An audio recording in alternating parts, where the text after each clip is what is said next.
Hello everyone, welcome back to our YouTube channel. So ಇವತ್ತಿನ blog start ಮಾಡ್ತಾ ಇದ್ದೀನಿ.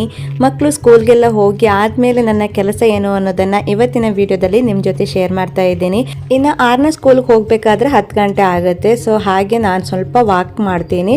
ಒಂದೊಂದು ದಿನ ಮಾಡ್ತೀನಿ, ಒಂದೊಂದು ದಿನ ಇಲ್ಲ. ಇವಾಗ ಚಳಿಗಾಲ ಆಗಿರೋದ್ರಿಂದ ಬಿಸಿಲು ಬಾಡಿಗೆ ಬೇಕಾಗುತ್ತೆ. ಸೊ ಹಾಗಾಗಿ ನಾನು ಒಂದು 1/4 ಗಂಟೆ ಆದರೂ ವಾಕ್ ಮಾಡಿ ಮನೆಗೆ ಬಂದು ಮೊದಲಿಗೆ ಒಂದು 10 ನಿಮಿಷ ರಿಲ್ಯಾಕ್ಸ್ ಮಾಡಿ ನಂತರ ನಾನು ಕ್ಲೀನಿಂಗ್ ಸ್ಟಾರ್ಟ್ ಮಾಡ್ಕೊಳ್ತೀನಿ. ಮನೆಯಲ್ಲಿ ಮೊದಲಿಗೆ ಕ್ಲೀನಿಂಗ್ ಮಾಡ್ಕೊಳ್ಳೋದೇ ಕೆಲಸ ಇರುತ್ತೆ. ಮೊದಲಿಗೆ ನಾನು ಸ್ಟಡಿ ರೂಮ್ಗೆ ಬರ್ತೀನಿ. ಆಲ್ಮೋಸ್ಟ್ ನಂದು ಬೆಳಿಗ್ಗೆನೆ ಕೆಲಸ ಆಗ್ಬಿಡತ್ತೆ. ನೆಲ ಒರೆಸೋದು, ಗುಡಿಸೋದು ಎಲ್ಲವೂ ಬೆಳಿಗ್ಗೆನೆ ಆಗ್ಬಿಡತ್ತೆ ಪೂಜೆಗಿಂತ ಮುಂಚೆನೆ. ಹಾಗೆ ಬೆಡ್ ಕೂಡ ಎಲ್ಲ ಕ್ಲೀನ್ ಆಗಿರುತ್ತೆ. ಸೊ ಇವಾಗ ನಾನು ಸ್ಟಡಿ ಟೇಬಲ್ ಅನ್ನ ಕ್ಲೀನ್ ಮಾಡ್ಕೊಳ್ತಾ ಇದ್ದೀನಿ. ಇದು ಮಾತ್ರ ಕ್ಲೀನ್ ಮಾಡ್ಲಿಕ್ಕೆ ಆಗೋದಿಲ್ಲ, ಯಾಕಂದ್ರೆ ಹೋಗೋ ತನಕ ಮಕ್ಕಳು ಬೊಕ್ಕಲ್ಲ ಅದೇ ರೀತಿ ಹರಡಿಟ್ಟು ಹೋಗುತ್ತಾರೆ. ಇನ್ನು ಡೈಲಿ ಕ್ಲೀನಿಂಗ್ಗೆ ನಾನು ಯಾವ ರೀತಿ ಲಿಕ್ವಿಡ್ ಅನ್ನ ಯೂಸ್ ಮಾಡ್ತೀನಿ, ಇವಾಗ ಡೈಲಿ ಕ್ಲೀನಿಂಗ್ ಮಾಡಬೇಕಾದ್ರೆ ಲಾಂಗ್ ಟೈಮು ಲಿಕ್ವಿಡ್ ಮಾಡ್ತಾ ಕೂತ್ಕೊಳ್ಳಿಕ್ಕೆ ಆಗೋದಿಲ್ಲ. ಸೊ ಸಿಂಪಲ್ ಆಗಿ ಹೇಗೆ ಮಾಡೋದು ಅನ್ನೋದನ್ನ ಈ ವಿಡಿಯೋದಲ್ಲಿ ಶೇರ್ ಮಾಡ್ತೀನಿ. ಹಾಗೆ ಅದ್ವಿನ್ ಲ್ಯಾಪ್ಟಾಪ್ ಅಲ್ಲಿ ಆನ್ಲೈನ್ ಎಕ್ಸಾಮ್ ಮಾಡ್ತಿರ್ಬೇಕಾದ್ರೆ ಈ ರೀತಿ ಗಲೀಜ್ ಮಾಡಿಬಿಟ್ಟಿದ್ದ. ಸೊ ಅದು ಏನೇ ಮಾಡಿದ್ರು ಹೋಗ್ತಾ ಇರಲಿಲ್ಲ. ಸ್ವಲ್ಪ ಸ್ಯಾನಿಟೈಸರ್ ಹಾಕಿದ ತಕ್ಷಣನೇ ಕ್ಲೀನ್ ಆಗಿ ಹೋಗ್ಬಿಡ್ತು ಅದು. ಈವ್ನಿಂಗ್ ಟೈಮ್ ಅವನಿಗೆ ಕ್ಲಾಸ್ ಇರುತ್ತೆ. ಕ್ಲಾಸ್ ಇರಬೇಕಾದ್ರೆ ಏನಾದರೂ ತಿಂಡಿ ತಿನ್ನೋ ಅಭ್ಯಾಸ. ಸೊ ತಿಂಡಿ ತಿಂತಿರ್ಬೇಕಾದ್ರೆ ಈ ರೀತಿ ಗಲೀಜ್ ಮಾಡಿಟ್ಟಿರ್ತಾನೆ. ಇನ್ನು ಏನಾದರೂ ಒಂದು ಸ್ಟಿಕ್ಕರ್ ಇದ್ದರೆ ಅದನ್ನು ಕೂಡ ಅಂಟಿಸೋದು, ಕೈ ಕೇಳೋದಿಲ್ಲ ಮಕ್ಕಳಿಗೆ. ಸೊ ಹಾಗಾಗಿ ಏನೋ ಸ್ಟಿಕ್ಕರ್ ಅಂಟಿಸಿರುವಂಥದ್ದು. ಸೊ ಹಾಗಾಗಿ ಅದು ಸ್ಯಾನಿಟೈಸರಿಂದ ನೀಟಾಗಿ ಕ್ಲೀನಾಗಿ ಹೋಯಿತು. ನಾರ್ಮಲ್ ವಾಟರಿಂದ ಹೋಗ್ತಾ ಇರಲಿಲ್ಲ. ಸೊ ಅದೇ ರೀತಿಯಾಗಿ ಡೀಪ್ ಕ್ಲೀನಿಂಗ್ಗೆ ಇದನ್ನು ಯೂಸ್ ಮಾಡ್ಕೋಬಹುದು ಅಂತ ಹೇಳ್ತಾ ಇದ್ದೀನಿ. ಸೊ ಹಾಗೆ ಇವಾಗ ನೀಟಾಗಿ ಎಲ್ಲವನ್ನ ಕ್ಲೀನ್ ಮಾಡ್ಕೊಳ್ತೀನಿ. ಎಷ್ಟೇ ಕ್ಲೀನ್ ಮಾಡಿದ್ರು ಧೂಳಂತೂ ಮನೆಯಲ್ಲಿ ಇದ್ದೇ ಇರುತ್ತೆ. ಸೊ ಹಾಗಾಗಿ ನಾವು ದಿನನಿತ್ಯ ಕ್ಲೀನ್ ಮಾಡ್ಕೊಳ್ಳೋದ್ರಿಂದ ತುಂಬಾನೇ ಚೆನ್ನಾಗಿರುತ್ತೆ. ಸೊ ಇನ್ನು ನಾರ್ಮಲ್ ಆಗಿ ನಾವು ಮಿರರ್ ಅಥವಾ ಈ ರೀತಿ ಲ್ಯಾಪ್ಟಾಪ್ ಸ್ಕ್ರೀನನ್ನು ಯೂಸ್ ಮಾಡಲಿಕ್ಕೆ ನಾವು ಯಾವಾಗಲೂ ಟಿಶ್ಯೂನ ಯೂಸ್ ಮಾಡೋದು ಒಳ್ಳೆಯದು. ಟಿಶ್ಯೂ ಅಲ್ಲಿ 2-3 ರೀತಿ ಬರುತ್ತೆ. ಪೇಸ್ಟ್ ಟಿಶ್ಯೂ ಅಂತ ಬರುತ್ತೆ, ಅದು ಸಾಫ್ಟ್ ಟಿಶ್ಯೂ ಇರುತ್ತೆ, ಅದು ತುಂಬ ಚೆನ್ನಾಗಿರುತ್ತೆ. ಸೊ ಅದೇ ರೀತಿಯಾಗಿ ಇನ್ನು ಹಾರ್ಡ್ ಕಲೆ ಏನಾದರೂ ಇದ್ದರೆ ಸ್ಯಾನಿಟೈಸರನ್ನು ಯೂಸ್ ಮಾಡಿದೆ ತುಂಬ ಚೆನ್ನಾಗಿ ಹೋಗುತ್ತೆ.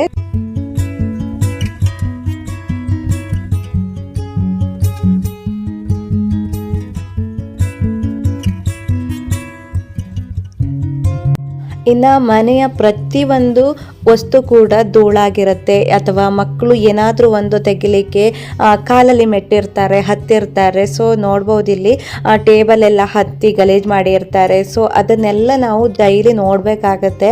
ಸೊ ಮನೆಯಲ್ಲಿ ಈ ಚಿಕ್ಕ ಪುಟ್ಟ ಕೆಲಸಗಳಿಂದನೇ ಟೈಮ್ ಹೋಗೋದೇ ಗೊತ್ತಾಗೋದಿಲ್ಲ. ಸೊ ಹಾಗಾಗಿ ನಾನಿಲ್ಲಿ ಟೈಮ್ ಟೇಬಲ್ ಮಾಡಿಟ್ಕೊಳ್ತೀನಿ. ಸೊ 15 ಡೇಸ್ಗೊಮ್ಮೆ ಅಥವಾ ವೀಕ್ಲಿಗೊಮ್ಮೆ ಅಥವಾ ಡೈಲಿ ಮಾಡೋದು ಏನೆಲ್ಲ ಅಂತ ಹೇಳಿ ಲೀಸ್ಟ್ ಮಾಡಿ ಇಟ್ಕೊಂಡ್ರೆ ನಮಗೆ ಈಸಿ ಆಗುತ್ತೆ. ಸೊ ಅವಾಗಲೇ ಹೇಳಿದಾಗೆ ನಾನು ಡೈಲಿ ಯೂಸ್ಗೆ ಯಾವ ರೀತಿ ಲಿಕ್ವಿಡ್ ಯೂಸ್ ಮಾಡ್ತೀನಿ ಅಂತ ಹೇಳಿದರೆ, ಒಂದು ಸ್ಪ್ರೇ ಬಾಟಲ್ಗೆ ಚಿಕ್ಕ ಗ್ಲಾಸಲ್ಲಿ 1 ಗ್ಲಾಸ್ ಆಗೋಷ್ಟು ನೀರನ್ನು ಹಾಕ್ಕೊಳ್ತೀನಿ.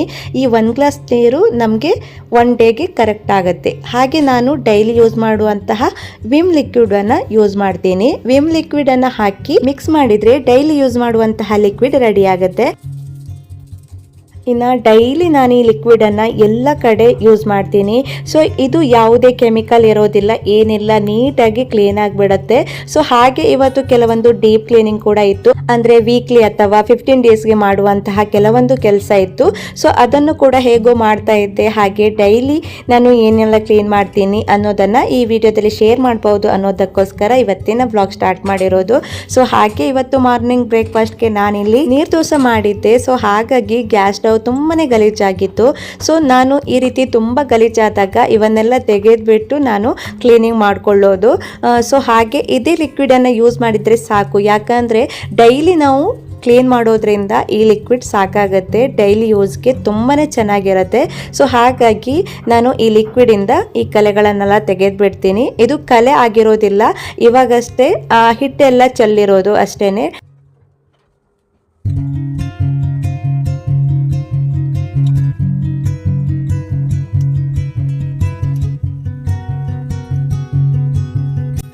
ಇನ್ನು ಮಕ್ಕಳೆಲ್ಲ ಹೋಗಿ ಆದಮೇಲೆ ಒಮ್ಮೆ ಮೊಬೈಲ್ ಏನಾದರೂ ಹಿಡ್ಕೊಂಡ್ರೆ ನಮ್ಮ ಟೈಮ್ ಹೋಗೋದೇ ಗೊತ್ತಾಗೋದಿಲ್ಲ.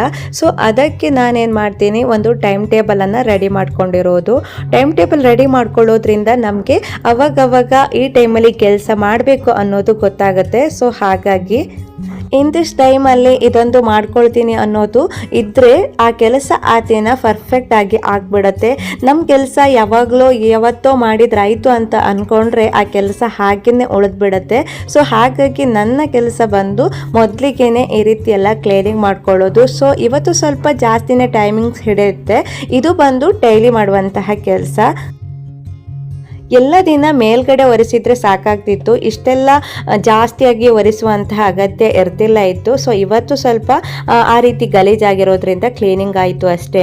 ಸೊ ಹಾಕಿ ನಾನು ಲಿಕ್ವಿಡ್ ಬಂದು ವಿಮ್ ಲಿಕ್ವಿಡನ್ನೇ ಜಾಸ್ತಿ ಯೂಸ್ ಮಾಡ್ತೀನಿ. ನಿನ್ನೆ ಅಷ್ಟೇ ನಾನು ಇದನ್ನು ತರಿಸ್ಕೊಂಡೆ. ಇದು ಕೂಡ ವಿಮ್ ರೀತಿಯೇ, ಸ್ವಲ್ಪ ಚೇಂಜಸ್ ಇರಲಿ ಅಂತ ಹೇಳಿ. ಯಾಕಂದರೆ ಡೈಲಿ ನಾವು ಒಂದೇ ಲಿಕ್ವಿಡ್ ಅಥವಾ ಒಂದೇ ರೀತಿ ಕೆಲಸ ಮಾಡಿ ಬೋರಿಂಗ್ ಆಗುತ್ತೆ. ಅದರಲ್ಲಿ ಸ್ವಲ್ಪ ಚೇಂಜಸ್ ಮಾಡಿಕೊಂಡ್ರೆ ತುಂಬ ಚೆನ್ನಾಗಿರುತ್ತೆ ಅಂತ ಹೇಳಿ. ಹಾಗೆ ಆನ್ಲೈನಲ್ಲಿ ಈ ರೀತಿ ಡಿಶ್ ವಾಷರ್ ಹಾಕೋದು ನಾನು ತಂದಿದ್ನಲ್ವ, ತುಂಬಾ ಯೂಸ್ ಆಗುತ್ತೆ ಇದು. ಸೊ ಇದನ್ನು ಕೂಡ ಆಲ್ರೆಡಿ ನಾನು ಶೇರ್ ಮಾಡಿದ್ದೆ. ಸೊ ಹಾಗೆ ಇವಾಗ ನಾನು ಇದನ್ನೆಲ್ಲ ವಾಶ್ ಮಾಡ್ಕೊಳ್ತಾ ಇದ್ದೀನಿ. ಇದನ್ನು ನಾನು ಯಾವಾಗಲೂ ವಾಶ್ ಮಾಡೋದಿಲ್ಲ, 15 ಡೇಸ್ಗೊಮ್ಮೆ ವಾಶ್ ಮಾಡ್ತೀನಿ. ಇನ್ನು ಡೀಪಾಗಿ ಏನಾದರೂ ಹಾಲು ಚೆಲ್ಲಿರೋದು ಅಥವಾ ಬೇರೆ ಏನಾದರೂ ಗಲೀಜಾಗಿದ್ದರೆ ಮಾತ್ರ ಕ್ಲೀನ್ ಮಾಡ್ತೀನಿ. ಆಲ್ಮೋಸ್ಟ್ ಇದು ಆ ರೀತಿ ಗಲೀಜು ಆಗೋದಿಲ್ಲ, ಬಟ್ 15 ದಿನಕ್ಕೊಮ್ಮೆ ವಾಶ್ ಮಾಡೇ ಮಾಡ್ತೀನಿ. ಯಾಕಂದರೆ ಅದರಲ್ಲಿ ಗಲೀಜು ಹಾಗೆ ಕೂತ್ಕೊಂಡ್ರೆ ತುಕ್ಕು ತಿಂದ್ಬಿಡುತ್ತೆ. ಸೊ ಹಾಗಾಗಿ ಇದನ್ನು ವಾಶ್ ಮಾಡಿಕೊಂಡು ಚೆನ್ನಾಗಿ ಡ್ರೈ ಕ್ಲೋತಿಂದ ಅದನ್ನು ಒರೆಸಬೇಕು. ಇಲ್ಲ ಅಂದರೂ ನೀರಿದ್ದರೆ ಕೂಡ ತುಕ್ಕು ತಿನ್ನುತ್ತೆ. ಸೊ ಹಾಗಾಗಿ ಮೊದಲಿಗೆ ಒರೆಸ್ಬಿಟ್ರೆ ಯಾವುದೇ ಟೆನ್ಷನ್ ಇರೋದಿಲ್ಲ.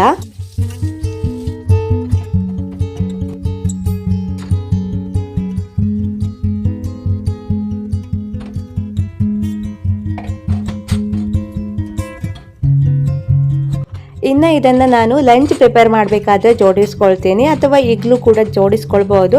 ಸೊ ಅವಾಗಲೇ ನಾನು ಜೋಡಿಸ್ಕೊಳ್ಳೋಣ ಅಂತ ಹೇಳಿ ಈ ರೀತಿಯಾಗಿ ಇಟ್ಟಿದ್ದೀನಿ.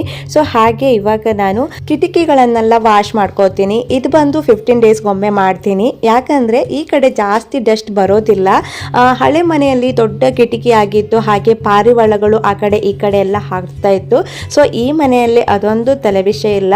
ಸೊ ಹಾಗಾಗಿ ಜಾಸ್ತಿ ಏನು ಡಸ್ಟ್ ಆಗೋದಿಲ್ಲ. ಆದರೂ ಕೂಡ ಇದನ್ನು 15 ಡೇಸ್ ಒಮ್ಮೆ ಕ್ಲೀನ್ ಮಾಡ್ಕೋತೀನಿ, ಅಂದರೆ ಡೀಪ್ ಕ್ಲೀನಿಂಗ್ ಮಾಡ್ಕೊಳ್ಳೋದು. ಸೊ ಈ ರೀತಿ ಲಿಕ್ವಿಡನ್ನೆಲ್ಲ ಹಾಕಿಬಿಟ್ಟು ಚೆನ್ನಾಗಿ ಇದನ್ನು ಒರೆಸ್ಕೊಂಡ್ರೆ ಅದರಲ್ಲಿರುವಂತಹ ಧೂಳು ಚೆನ್ನಾಗಿ ಹೋಗಿಬಿಡತ್ತೆ.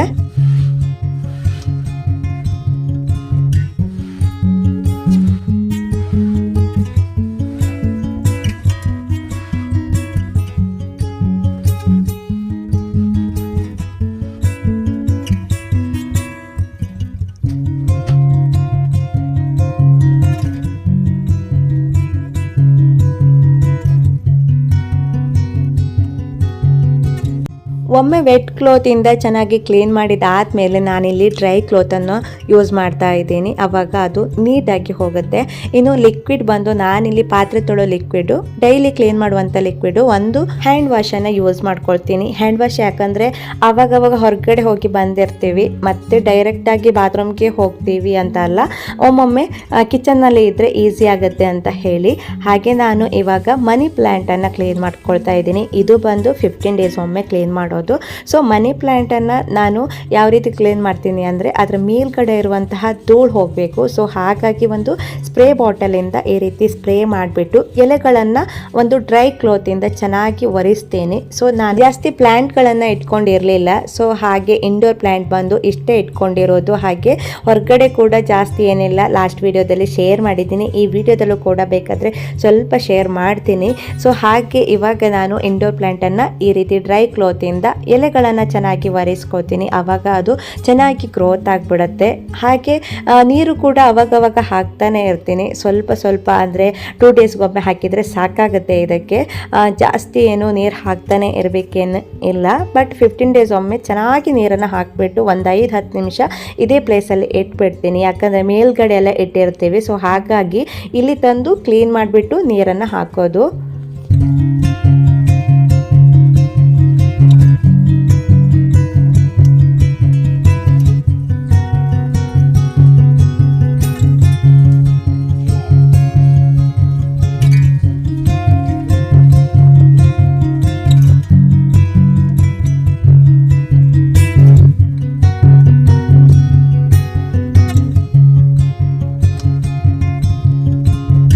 ಇನ್ನು ಔಟ್ಡೋರ್ ಪ್ಲ್ಯಾಂಟ್ ಬಂದು ಇಷ್ಟೇ ಇರೋದು, ಒಂದು ತುಳಸಿ ಕಟ್ಟೆ, ಇನ್ನೊಂದು ಡೈಲಿ ಹೋಗಾಗುವಂತಹ ಗಿಡ.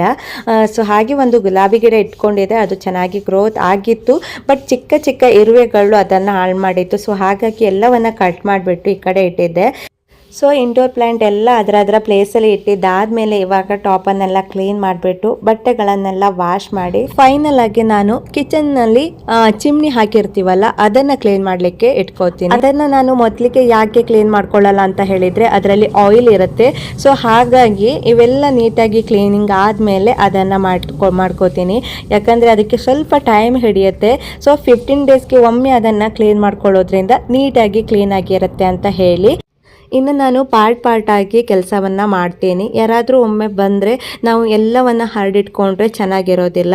ಡೈಲಿ ಯೂಸ್ ಮಾಡೋದು ಕ್ಲೀನಿಂಗ್ ಆದಮೇಲೆ ಹಾಗೆ 15 ಡೇಸ್ಗೆ ಮಾಡೋ ಕೆಳಗಡೆ ಇರುವಂತಹದ್ದು ಕ್ಲೀನಿಂಗ್ ಎಲ್ಲ ಆಯಿತು. ಸೊ ಇವಾಗ ನಾನು ಮೇಲ್ಗಡೆ ಇರುವಂತಹ ಗ್ಲಾಸನ್ನು ಕ್ಲೀನ್ ಮಾಡ್ಕೋತಾ ಇದ್ದೀನಿ. ಈ ಗ್ಲಾಸ್ ಎಲ್ಲ ಡೈಲಿ ಕ್ಲೀನಿಂಗಲ್ಲೇ ಬರುತ್ತೆ. ಸೊ ಇದನ್ನು ಇವಾಗ ಕ್ಲೀನ್ ಮಾಡ್ಕೋತಾ ಇದ್ದೀನಿ. ಹಾಗೆ ಇನ್ನು ಚಿಮ್ನಿ ಬಂದು 15 ಡೇಸ್ಗೊಮ್ಮೆ ಕ್ಲೀನ್ ಮಾಡೋದು. ಇನ್ನು ಟೈಮಿಂಗ್ಸನ್ನು ನೋಡಿ ಕ್ಲೀನ್ ಮಾಡಬೇಕಾಗುತ್ತೆ. ಯಾಕಂದರೆ ನನಗೆ 2-3 ಅವರ್ ಮಾತ್ರ ಟೈಮ್ ಇರೋದು, ಅದರಲ್ಲಿ ಅಡುಗೆ ಕೂಡ ಮಾಡ್ಕೋಬೇಕು. ಸೊ ಆಗಲೇ ಆರ್ನ ಬರೋ ಟೈಮ್ ಆಗುತ್ತೆ. ಸೊ ಹಾಗಾಗಿ ಸ್ಟೆಪ್ ಬೈ ಸ್ಟೆಪ್ ಕ್ಲೀನಿಂಗನ್ನು ಮಾಡ್ಕೋತೀನಿ. ಇಲ್ಲ ಅಂತಾದರೆ ಎಲ್ಲವನ್ನ ಹರಡಿ ಎಲ್ಲವನ್ನ ಇವಾಗಲೇ ಮಾಡ್ತೀನಿ ಅಂತ ಹೋದರೆ ಅದು ಕೆಲಸ ಆಗೋದಿಲ್ಲ, ಇದು ಕೆಲಸ ಆಗೋದಿಲ್ಲ.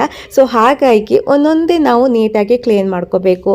ಇದಿಷ್ಟು ಕ್ಲಾಸ್ ಕ್ಲೀನಿಂಗ್ ಆದಮೇಲೆ ಟೈಮ್ ಇದ್ದರೆ ಮಾತ್ರ ಚಿಮ್ನಿನ ಕ್ಲೀನ್ ಮಾಡ್ಕೊಳ್ಳೋಣ ಅಂತ ಅಂದ್ಕೊಂಡೆ. ಇಲ್ಲ ಅಂತಾದರೆ ಆಫ್ಟರ್ನೂನ್ ಮಾಡ್ಕೊಳ್ಳೋಣ.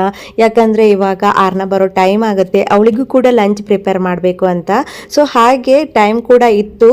ಸೊ ಹಾಗಾಗಿ ಇವಾಗ ನಾನು ಚಿಮ್ನಿ ಕೂಡ ಇವತ್ತೇನೆ ಕ್ಲೀನ್ ಮಾಡ್ತಾ ಇದ್ದೀನಿ.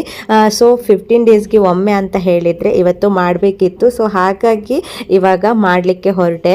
ಇನ್ನು ಇವತ್ತಾಗೋದಿಲ್ಲ ನಾಳೆ ಮಾಡ್ತೀನಿ ಅಂತ ಅಂದ್ಕೊಂಡ್ರೆ ಅದು ಆಗೋದು ತುಂಬ ಕಷ್ಟ. ಅದು ಕೂಡ ನಾನು ತುಂಬ ಸಾರಿ ಆ ರೀತಿ ಆಗಿತ್ತು. ಇನ್ನು ಇದನ್ನು ಕ್ಲೀನ್ ಮಾಡಲೇಬೇಕಾಗುತ್ತೆ. ಯಾಕಂದರೆ ಅದರಲ್ಲಿ ಆಯಿಲ್ ಬಿಟ್ಟಿರುತ್ತೆ. ಸೊ ಆಯಿಲ್ ಹೋಗಿರುತ್ತೆ. ಸೊ ಹಾಗಾಗಿ ಇದೊಂದು ಎಕ್ಸ್ಟ್ರಾ ಕೆಲಸ. ಸೊ ಆದರೂ ಪರವಾಗಿಲ್ಲ, ನೀಟಾಗಿರಬೇಕು ಅಂತ ಹೇಳಿದರೆ ಮಾಡಲೇಬೇಕಾಗುತ್ತೆ. ಎಷ್ಟೋ ಸಲ ನಾವು ಮೊಬೈಲ್ ನೋಡಿ ಟಿವಿ ನೋಡಿ ಟೈಮನ್ನು ಕಳೆದಿರ್ತೀವಿ. ಅದರ ಬದಲು ಮನೆಯಲ್ಲಿರುವಂತಹ ಸಣ್ಣ ಪುಟ್ಟ ಕೆಲಸಗಳನ್ನು ಹಾಗೆ ಡಿಲೇ ಮಾಡೋದ್ರಿಂದ ತುಂಬಾ ಗಲೀಜಾಗಿ ಕಾಣಿಸುತ್ತೆ. ಸೊ ಅವಾಗವಾಗ ಇದನ್ನೆಲ್ಲ ಕ್ಲೀನ್ ಮಾಡೋದಿರ್ಬೋದು, ಬೇರೆ ಏನಾದರೂ ಕೆಲಸವನ್ನು ಹುಡುಕೊಂಡು ಕೆಲಸ ಮಾಡೋದ್ರಿಂದ ತುಂಬ ನೀಟಾಗಿ ಕ್ಲೀನಾಗಿ ಇರುತ್ತೆ ಅನ್ನೋದು. ಸೊ ಹಾಗೆ ಇದರಲ್ಲಿ ಎಷ್ಟೊಂದು ಡಸ್ಟ್ ಇದೆ, ಎಷ್ಟೊಂದು ಆಯಿಲ್ ಇದೆ ಅಂತ ನೀವಿಲ್ಲಿ ನೋಡ್ಬೋದು. ಇಲ್ಲಿ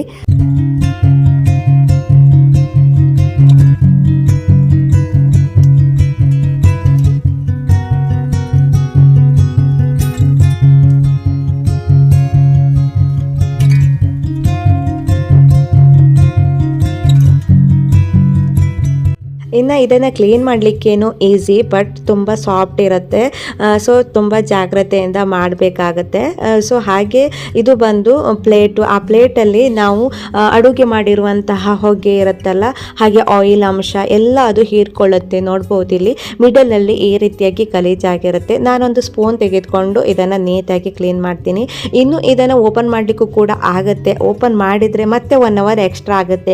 ಯಾಕಂದರೆ ಅದರ ಸ್ಕ್ರೂವನ್ನು ತೆಗಿಬೇಕು. ಸ್ಕ್ರೂವನ್ನು ತೆಗೆದಿದ್ದಾದಮೇಲೆ ಮತ್ತೆ ಜೋಡಿಸ್ಲಿಕ್ಕೆ ಆಗಿಲ್ಲ ಅಂತ ಹೇಳಿದರೆ ಕಷ್ಟ ಆಗುತ್ತೆ. ಸೊ ಹಾಗಾಗಿ ನಾನು ಸ್ಪೂನನ್ನು ತೆಗೆದುಕೊಂಡು ಕ್ಲೀನ್ ಮಾಡ್ಕೋತೀನಿ. ಈ ರೀತಿ ಬಟ್ಟೆಯನ್ನು ಅದರ ಮೇಲೆ ಹಾಕಿ ಸ್ಪೂನನ್ನು ತೆಗೆದುಕೊಂಡು ಈ ರೀತಿ ಪ್ರೆಸ್ ಮಾಡಿದರೆ ನೀಟಾಗಿ ಕ್ಲೀನ್ ಆಗಿಬಿಡುತ್ತೆ.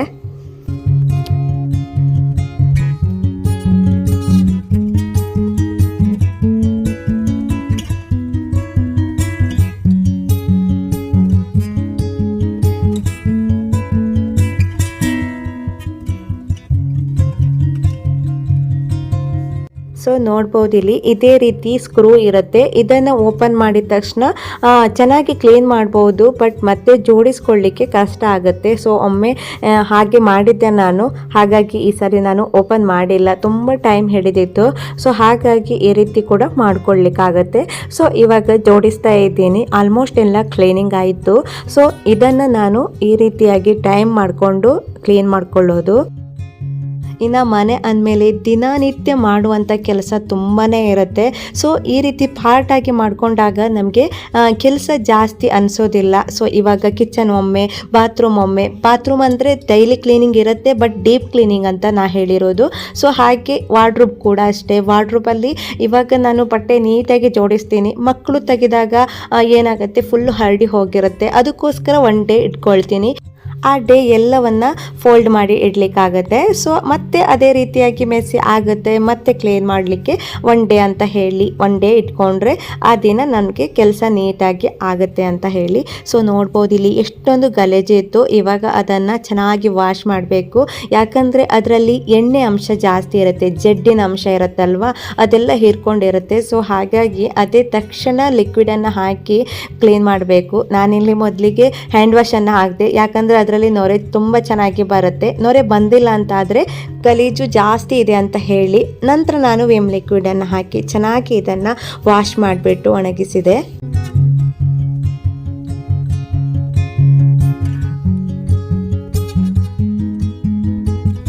ಇನ್ನು ನಿಮಗೂ ಕೂಡ ಈ ರೀತಿ ವಿಡಿಯೋಗಳು ಬೇಕಾದರೆ ಯಾವ ರೀತಿಯಾಗಿ ಟೈಮ್ ಮ್ಯಾನೇಜ್ ಮಾಡೋದು, ಯಾವ ರೀತಿಯಾಗಿ ಕ್ಲೀನಿಂಗ್ ಮಾಡ್ಕೊಳ್ಳೋದು, ಸೊ ನಾನು ಇನ್ನು ಯಾವ ರೀತಿಯಾಗಿ ಕೆಲಸಗಳನ್ನೆಲ್ಲ ಮಾಡ್ತೀನಿ, ನನ್ನ ಟೈಮನ್ನು ಯಾವ ರೀತಿಯಾಗಿ ಸೇವ್ ಮಾಡ್ತೀನಿ ಅನ್ನೋದು ಬೇಕಾದರೆ ದಯವಿಟ್ಟು ಕಮೆಂಟ್ ಬಾಕ್ಸಲ್ಲಿ ತಿಳಿಸಿ, ನಿಮ್ಮ ಜೊತೆ ಶೇರ್ ಮಾಡ್ತೀನಿ. ಸೊ ಹಾಗೆ ಇವತ್ತಿನ ಈ ವಿಡಿಯೋ ಕೂಡ ಇಲ್ಲಿಗೆ ಎಂಡ್ ಮಾಡ್ತೀನಿ. ಮುಂದಿನ ವಿಡಿಯೋದಲ್ಲಿ ಮತ್ತೆ ಸಿಗೋಣ. ಅಲ್ಲಿ ತನಕ ಎಲ್ರಿಗೂ bye bye. Thanks for watching.